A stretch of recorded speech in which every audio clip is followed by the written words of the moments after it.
Yuri appears elegant and methodical. Okay, may I have your water pitcher? Thanks, I'll be right back. Oh, I might as well walk with you. I'm young Pepe. Why not? Oh, boy. Well, let's go then. Yeah. Where are you two off to? Oh, just a broom closet.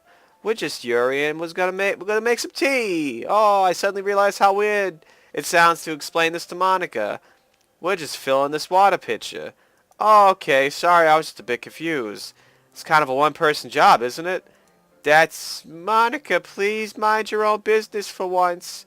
Or do you want to tell me there's something wrong with helping involve Pepe in club activities, huh? My mouth gapes. I suppose there's nothing wrong with that. Oh, boy. Let's go, young Pepe. Oh, boy. Young Yuri, Yuri quickly exits the room and I follow. Once in the hallway, she suddenly puts her forehead against the wall. I spoke without thinking. How could I say something like that? Yuri. Something about the way she said that. It made me feel so irritated. What's wrong with me? No, Yuri. I think you did the right thing. I wasn't expecting it, but it also isn't right for Monica to judge people like that. Young Pepe, how come even when I do something bad, you're being nice to me? Because nothing that you do is as bad as you make it seem in your head. Nobody's perfect, Yuri. We have emotions, and we can't always hide them away. But you always amplify things in your head. Your mind turns a light rain shower into a hurricane. Oh, no! Wouldn't you hate me for something as terrible as that? As a hurricane? Why would I hate you?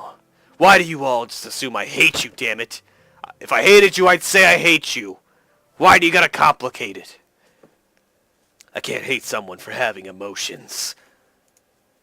What kind of friend would do that? Friend, you say? Oh, Yuri lifts a head. Young Pepe, I really like being friends with you. Haha, thanks, Yuri. I like being friends with you, too. I feel kind of awkward saying something like that, but I'm doing my best to help Yuri feel better. Anyway, yeah. Shall we go? Yeah, let's go, Yuri. Yuri and I walk to the nearest water fountain. This is so dramatic for no reason. Once we fill up the water pitcher, we return to the classroom. Young Pepe, do you like oolong tea? Yeah, anything is fine. Very well. I mean, it's all the same, really. You're just gonna piss it out, so... Yuri sets the temperature on the kettle to 200 degrees! Now it's time to get the teapot. You really do this properly, don't you? Of course! I shouldn't do any less when I'm making tea for others, even if I'm not an expert on tea or anything, like a teologist. Oh, in that case you'll only be more impressed. Oh, perhaps I will. Yuri fetches a teapot and begins measuring the tea leaves. To my surprise, she even starts humming a little to herself. You must be in a good mood now. Is that so? I was letting it show, and you noticed I was doing a bit of thinking, and I decided that I would try expressing myself a little bit more. It turns out it's not very hard for me to do, when it's you who's around anyway. Oh, that's great, Yuri. Just don't push yourself too much. You're always worried about me, young Pepe. It's very endearing. That's good. Yuri wasn't kidding.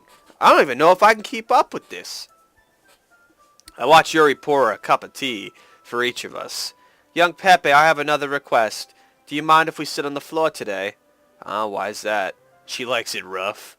It's a little bit easier on my back. I could read with my back against the wall rather than bending over the desk. Oh, sorry, I didn't realize that. No worries. I just have back pain fairly regularly, so I do my best to manage it. Is that so? I wonder why that is. It's most likely because of my bazongas. Your posture, right? Always hunched over like that while reading. Yeah, posture. I have terrible reading posture. So that's why we should sit on the floor. Fair enough. I'll go ahead and get my book. I retrieved the book from the bag. Ah, it has some chocolate as well. It's a bag of small chocolate candies that I kept hidden from Sayori's candy radar. I take it since it'll go with the tea, whatever. I guess chocolate and tea go together. I don't know. Yuri and I sit against the wall with the teacups at our side. As if in sync, we assume the same reading posture as last time, each holding one half of the book, except this time, our bodies are even closer to each other. I can't see too well. Oh, Yuri slides closer until our shoulders are touching. How am I supposed to focus on reading like this? Yuri was always kind of cute, but when she's being less apprehensive, it's almost more than I can handle. Your teacup? Yuri hands me my teacup. Holding it with my hand, that's not holding the book. I end up in a position that makes it harder to focus, because now I need to worry about making sure I don't accidentally touch her chest. Meanwhile, Yuri hasn't noticed a single thing. She wears an intense reading expression, and I can only presume the world around her has faded away. I use all of my willpower to focus on reading. After a few minutes, I finally manage to relax a little. I put the teacup between my legs and fumble with the chocolate wrapper. Oh, sorry. I briefly let go of the book and finish opening the wrapper. You can have as much as you want. Oh, that's okay. I won't take any. Are you sure? Well, if I touch it, then I might get smudges on the pages. Ah, you're right. I didn't even think about that. My bad. No need to apologize. I'll hold the book, okay? Are you sure? Of course. I don't want you getting dirty smudges on my book. Yuri opens the book with both hands. She holds it so that I don't have any harder of a time reading from it. But as a result, her left arm is practically resting on top of my leg. Well, in that case, Yuri's already totally focused on reading again. I take a chocolate candy and pop it into my mouth. Then I take another chocolate, and I hold it up to Yuri. She doesn't even look away from the book. She simply parts her lips as if this situation was completely natural. But that doesn't mean that means I can't stop here. I apprehensively place the chocolate in her mouth. Just like that, Yuri closes her lips over it. Yuri's expression suddenly breaks. Did I just... Yuri looks at me like she needs to confirm what just happened. Young Pepe. Sorry. I guess I shouldn't have done that. Oh, well, you were just helping. That's something that friends do, right? Oh, I mean, I guess. I don't know. Not really in the kind of context, but yeah, sure, that's all it was. Yeah, then you don't need to stop or anything. I see. The situation has gotten really tense. Yuri tries to return to the book, but I could tell just by her expression that that even she can't focus now. My heart is pounding. I nervously take another chocolate between my fingers, but this time, Yuri's eyes meet mine. Oh, how did it even come to this? Yuri doesn't avert her gaze. I notice her chest rising and falling to the rhythm of her breaths. I raise my arm. Like before Yuri parts her lips.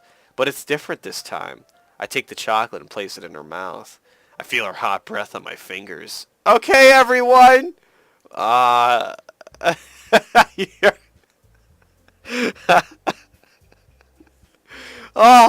boy!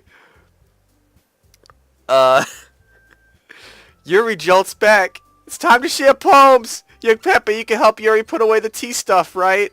Oh, of course. Okay, thanks. The spell is abruptly broken. I'll take care of the cups. Yeah. Yuri picks up the teacups from the floor. I pick up the bag of chocolates. In the end, we hastily clean up without so much as a word between us. I get the feeling this is something neither of us will have the courage to bring up. Who should I share my poem with first? Oh, I wonder. Yuri, obviously. Let's see what you've written for today. Oh boy, Yuri stares at the poem with a surprised expression on her face. Do you like it? Young Pepe, this one might be better than yesterday's. How did you even pick up on this so quickly? Just yesterday I was telling you the kind of techniques worth practicing. Maybe that's why. You did a good job explaining. I really wanted to try giving it more imagery. Yuri visibly swallows. Even her hands appear sweaty. I'm not used to this. Used to what? I don't know. It's fine, take your time. Yuri breathes and collects her thoughts. I know that Yuri likes to think before she speaks, so I offer that patience to her. Yeah, just being appreciated like this, I guess. It probably sounds really stupid, but seeing someone motivated by my writing, it just makes me really happy. Are you saying you've never shared your writing before? Yuri nods. Really? I don't believe it. I really only read for myself, and besides, people would just laugh at me. Do you really think that? Again, Yuri nods. Huh. Even your closest friends? Yuri doesn't respond to that. I wonder why. Anyway, do you want to share the poem you wrote today? Yeah, sure thing. Of course I do. If it's with you. The raccoon. It happened in the dead of night while I was slicing bread for a guilty snack. Bread is a guilty snack, apparently. My attention was caught by the scuttering of a raccoon outside my window. That was, I believe, the first time I noticed my strange tendencies as an unordinary human. I gave the raccoon a piece of bread, my suspicion, well aware of the consequences, well aware that that a raccoon that is fed will always come back for more. The enticing beauty of my cutting knife was a symptom. The bread, my hungry curiosity, the raccoon, an urge.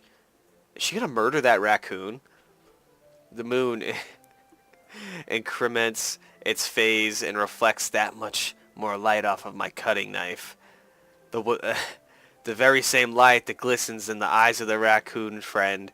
I slice the bread fresh and soft. The raccoon becomes excited. Or perhaps I'm merely projecting my emotions onto the newly satisfied animal. The raccoon has taken to following me. You could say that we've gotten quite used to each other. The raccoon becomes hungry more and more frequently, so my bread is always handy. Every time I brandish my cutting knife, the raccoon shows me its excitement. A rush of blood. Classic Pavlovian conditioning. I slice the bread, and I feed myself again.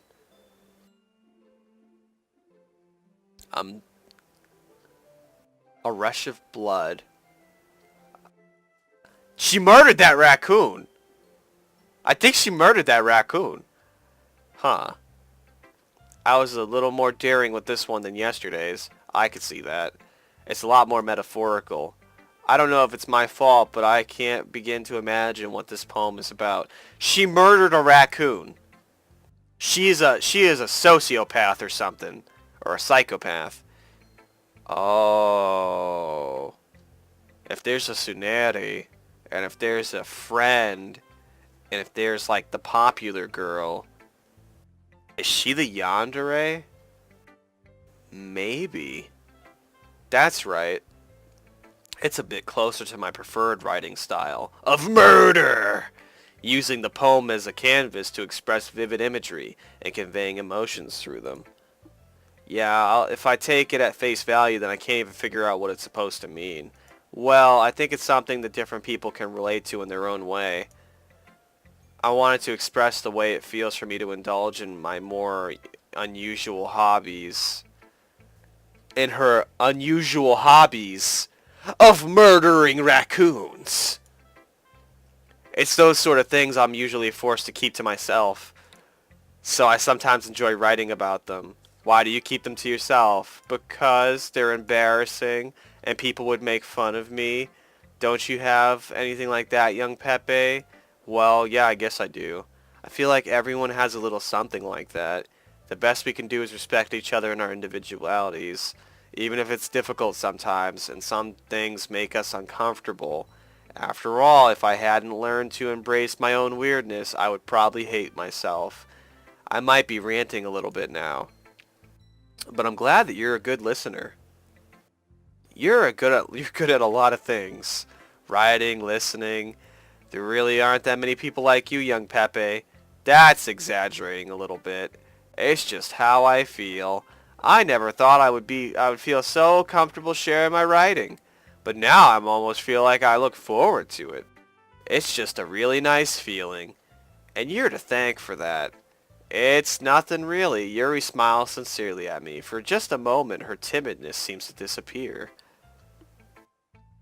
Oh boy, who should I read my poem to next? I don't even care.